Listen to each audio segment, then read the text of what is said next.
अस्सलाम वालेकुम। Australian government ने एक न्यू वीज़ा इंट्रोड्यूस किया है जिसका नाम है skill in demand visa. Recently उन्होंने अपने वीज़े पॉलिसीज़ को रिवैम्प किया है, जिसके अंदर जो पहले टेम्प्रेरी वर्क वीज़ा होते थे उसको उन्होंने कन्वर्ट करके स्किल इन डिमांड वीज़ा कर दिया है। बेसिकली इस वीज़ा के अंदर उन लोगों की एसेंशियली रिक्वायरमेंट है जो जो मीनियल वर्क करते हैं, for example technician, mechanic, bike repairing, carpenter, plumber. ये पूरी एक लिस्ट ऑफ प्रोफेशंस हैं जो उन्होंने इंट्रोड्यूस किए। जो भी इस कैटेगरी के अंदर फॉल करेगा वो skill in demand visa apply करने के लिए एलिजिबल है। तो ये उनका एक वो है। इसके अंदर तकरीबन 4 साल की वर्क परमिट आपको मिलता है।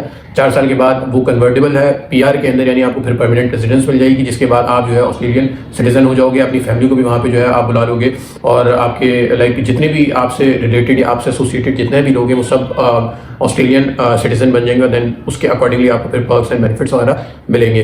तो ये तो इनकी जो है ना सारी बेसिक डिटेल्स हो गई। अब इनकी बात कर लेते हैं कि क्या इसकी कॉस्टिंग है, क्या तरीक़ेकार है, इन सारी चीज़ों के ऊपर बात कर लेते हैं। सबसे बड़ा जो इस वीज़े का ड्रॉबैक है वो ये कि ये वीज़ा है बहुत कॉस्टली।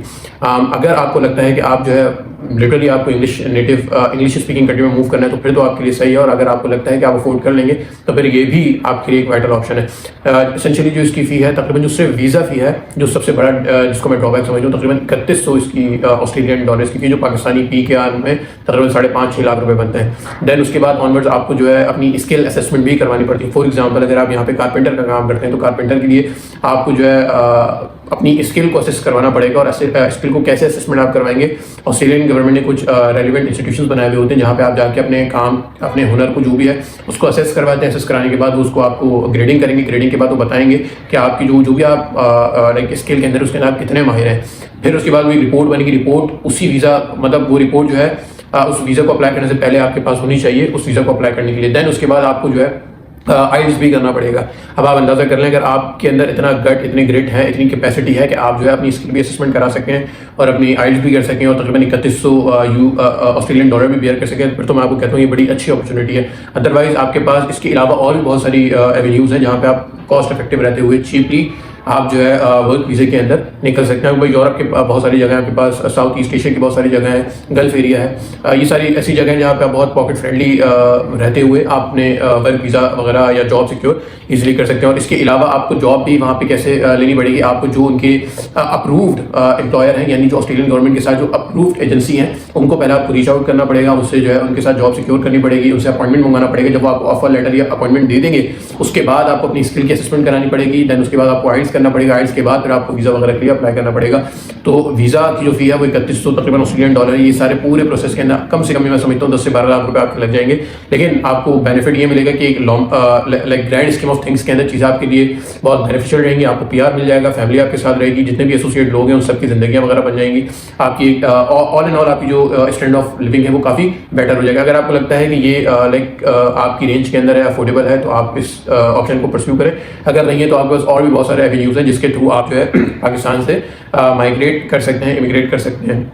इसके अलावा जो अभी आजकल बहुत प्रेवलेंट है वो ये है कि बहुत ज़्यादा जब फॉर एग्जांपल जब भी कोई नई अपॉर्चुनिटी आती है तो उसके साथ जो है स्कैमर्स और उसके साथ फ्रॉड भी होने के बहुत ज़्यादा चांसेस होते हैं। अभी मेरे ही सर्कल के अंदर एक बंदे के साथ हुआ है और गलती मैं समझता हूँ उस बंदे की भी है कि उसने जो है ना प्रॉपर तरीके से वेरीफाई नहीं किया। वेरिफिकेशन, विदाउट वेरिफिकेशन आपने इतनी बड़ी अमाउंट किसी भी बंदे के हैंड ओवर कर दी है, ऑब्वियसली अनफेयर है।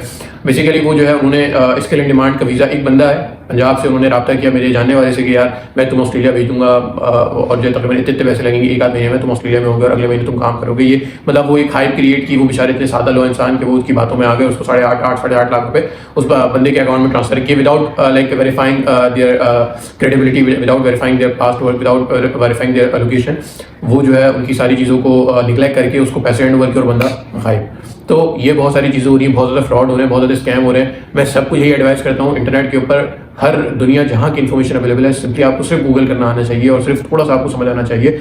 भले अगर आपको इंग्लिश की प्रॉब्लम है, आप उर्दू के अंदर आप जो है मतलब कीवर्ड से सर्च करें, वो सारी चीज़ें उसके आगे उर्दू में लिख दें, मतलब जो भी आपकी सर्च है उसके आगे लिख दें इन उर्दू, तो वो सारी डिटेल्स आपके पास उर्दू में आ जाएंगी। उसको उर्दू के अंदर आप एनालाइज करें। एनालाइज करने के बाद आप उसके अकॉर्डिंगली जो है कोर्स ऑफ एक्शन को अपने इख्तियार करें।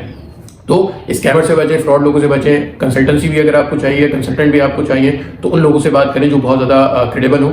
और जो है जिनका इंडस्ट्री के अंदर लाइक एक नाम हो, ताकि आपकी जो केस है वो लाइक वेरीफाइड हो, लाइक और सारे कोई मसले मसाइल इसके अंदर ना आए। तो एसेंशियली कहने का मकसद ये है कि जितने भी ऐसे काम होते हैं सबसे अवॉइड करो, खुद कोशिश करें लाइक इन सारी चीज़ों को फुलफिल करने के लिए। इंटरनेट पे सारी चीज़ अवेलेबल है, इनके रेलेवेंट वेबसाइट को जाकर चेक करें, डेटा निकालें और फिर यूट्यूब वीडियो देखें, यूट्यूब वीडियो से ट्यूटोरियल सीखें, ट्यूटोरियल सीखने के बाद आप इजीली कोई भी वीज़ा अप्लाई कर लेंगे। आई होप कि ये पीस ऑफ इन्फॉर्मेशन आपके लिए बहुत बेनिफिशियल रही होगी। बाकी इंशाल्लाह नेक्स्ट वीडियो में। Thank you.